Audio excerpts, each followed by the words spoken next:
Bonjour Olivier. Et bonjour Dominique. Ça me fait plaisir. De même, comment vas-tu? Ça Alors, va, ça travaille fort ici au Québec. ah, en plein été, Il n'y a pas d'été quand on est passionné. passionné, c'est le terme. Donc, comment se profile la Colombie là? Ben écoute, moi je suis vraiment ravi parce qu'on va quand même avoir une série d'événements en Colombie qui vont me permettre de répondre aux questionnements de beaucoup de nos collègues de Colombie concernant l'approche neurolinguistique. Et d'ailleurs, je me posais la question, Dominique, tu as désiré qu'il y ait des journées de formation à l'Alliance française de Medellín dédiées à l'approche neurolinguistique. Mais je me demande bien pourquoi. Oui, alors avant toute chose, je tiens quand même à dire que l'Alliance française de Méline a toujours considéré la formation continue de son équipe enseignante comme une priorité. Outre le travail constant sur les observations de classe et les échanges de pratiques entre pairs, nous sommes toujours dans la recherche de l'innovation, notamment pour la réflexion. On envisage l'innovation, bien sûr, comme une diversification des outils, mais c'est aussi une opportunité vraiment pour remettre en question, nous remettre en question sur nos pratiques enseignantes. Donc, ça a été le cas pour les outils numériques qui sont arrivés depuis les années 2010, les cartes mentales, la ludification, les jeux vidéo, même les cours en ligne, même avant la pandémie. L'Alliance française de Medellín a toujours maintenu son équipe en éveil dans un souci de professionnalisation, voilà, de formation tout au long de la vie. Alors pourquoi l'ANL? Bien, tout d'abord, pour aller plus loin aussi dans l'innovation, justement, aller au-delà des outils nouveaux. Là, il s'agit quand même d'une nouvelle approche pour nous, en tous les cas, qui va nécessairement oxygéner nos réflexions sur notre méthodologie communicative, actionnelle, telle que nous la pratiquons depuis plusieurs années, comme une routine de fond, certes structurante pour la classe, mais l'idée est aussi de savoir dans quelle mesure on pourrait s'en servir, de l'AML dans notre quotidien d'enseignant.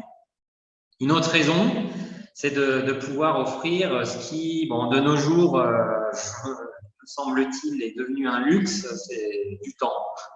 Donc, dans ce monde très propice aux webinaires et autres MOOC, pouvoir vivre 4 journées en présentiel d'approfondissement sur un même sujet me semble vraiment une réelle opportunité. Donc, c'est là un bel espace d'échange que nous ouvrons aux professionnels du FLE en Colombie. Ce sera du 11 au 14 octobre prochain à l'Alliance française de Medellín. Donc, Olivier, tu seras notre expert pour ce bel événement. Est-ce que tu peux nous en dire davantage sur le déroulement de ces journées et qu'est-ce qu'on va y apprendre? Wow. Oui, écoute, je te remercie beaucoup de cette invitation, de cette opportunité de rencontrer les collègues. Tu évoquais l'attachement de l'Alliance française aux observations de classe, à la réflexion sur les pratiques et l'amélioration sur le terrain. Et je suis ravi de ça et je pense que ce que je vous propose va dans cette orientation-là. L'approche neurolinguistique, bon, elle essaime petit à petit un peu partout dans le monde. Ça intéresse beaucoup d'enseignants, j'en suis ravi. Mais c'est vrai que l'approche neurolinguistique, tu l'as encore présentée comme étant une innovation pédagogique. Alors, je tiens à préciser que c'est quand même quelque chose qui a aujourd'hui 24 ans, puisque les premières expérimentations, elles datent de la toute fin du XXe siècle, des années 97-98. Donc, c'est quelque chose qui est étayé aujourd'hui. On n'est plus dans l'hypothèse pédagogique, l'essai, le test. Alors bien sûr, il y a des tests à faire, il y a des avancées à accomplir, mais on a quand même des résultats. On s'appuie sur des pratiques de terrain qui sont étayées, sur des résultats qui ont été évalués. C'est ça que je veux dire par rapport à l'ANL. D'autre part, par rapport à l'intérêt que peut susciter le nom approche neurolinguistique, là, qui fait très savant, il faut aussi savoir que c'est un système pédagogique qui a été élaboré pour répondre à des problématiques de classe à partir de l'observation de classe et du test en classe. Donc, on est vraiment dans le concret. Alors, évidemment, je sais que vous voulez former beaucoup de profs. On s'en était expliqué, quand on rentre dans la formation approche neurolinguistique, c'est un accompagnement par des experts, en tout cas des gens qui ont de l'ancienneté dans la pratique. Ça prend un certain temps. La théorie, elle est passionnante, elle n'est pas si compliquée, mais la pratique, elle nous amène à changer nos routines. Il y a une habileté pédagogique, il y a un art de savoir corriger sans couper la parole, corriger systématiquement tout en restant dans la conversation naturelle. Ça ne se fait pas du jour au lendemain. Donc moi, je ne voulais surtout pas, pour vos formations à l'Alliance française, simplement m'en tenir à des exposés théoriques, même s'ils sont nécessaires pour comprendre les concepts qui sont sous-jacents. Et je voulais absolument que vous puissiez bénéficier d'une expérience pratique. C'est difficile, bon, c'est juste pas possible de mettre en pratique une grande quantité d'enseignants. Néanmoins, puisque tu m'en offres l'opportunité, on va passer par l'expérimentation avec des apprenants, donc comment on enseigne l'oral, comment on enseigne la lecture et l'écriture avec de réels apprenants pour voir comment ils se comportent, comment ils réagissent. Et on essaiera autant que faire se peut, avec quelques enseignants volontaires, de les mettre aussi eux-mêmes à la pratique sur la base des démonstrations de ce qu'ils auront vu pour voir comment eux-mêmes ils peuvent s'approprier ces techniques de classe, les mettre en œuvre pour essayer d'améliorer leurs habitudes, leurs pratiques d'enseignant dans leur contexte à eux. Donc, je ne pourrais pas évidemment former précisément techniquement tous les enseignants, mais je souhaite et je tiens en fait pendant ces journées-là à donner une image vraie, réaliste de l'ANL à partir de sa pratique et pas juste des spéculations théoriques.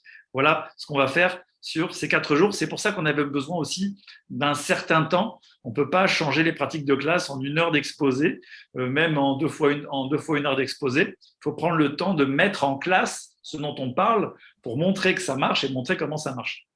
Voilà. Et dis-moi, à part mon intervention sur l'ANL, là, qui va durer quand même un certain temps, est-ce que tu nous réserves aussi d'autres surprises pour les gens qui vont venir participer à ces journées? Alors, on restera dans l'ANL avec une intervention de l'Alliance française de Cali avec lesquelles justement tu as eu un projet, toujours dans l'ANL donc, et également une intervention pour la présentation de la méthode d'interaction parue chez Clé International, donc tu es un des auteurs, et Clé International auront également deux ateliers lors de cette semaine. Donc voilà, Ça un montre, programme bien dense. Ça montre que l'ANL n'est pas un système fermé, même si c'est un système très exigeant. Mais bien sûr, les contextes sont multiples et variés et on a besoin d'avoir aussi d'autres possibilités pédagogiques. Mais ce sera sûrement l'occasion de réfléchir à comment on peut interfacer les contraintes et les usages de l'Alliance française avec ce qui a été élaboré en Amérique du Nord. Très bien, merci Olivier. Donc, en attendant, bonne continuation au Canada. Et oui, puis, on a encore plusieurs stages.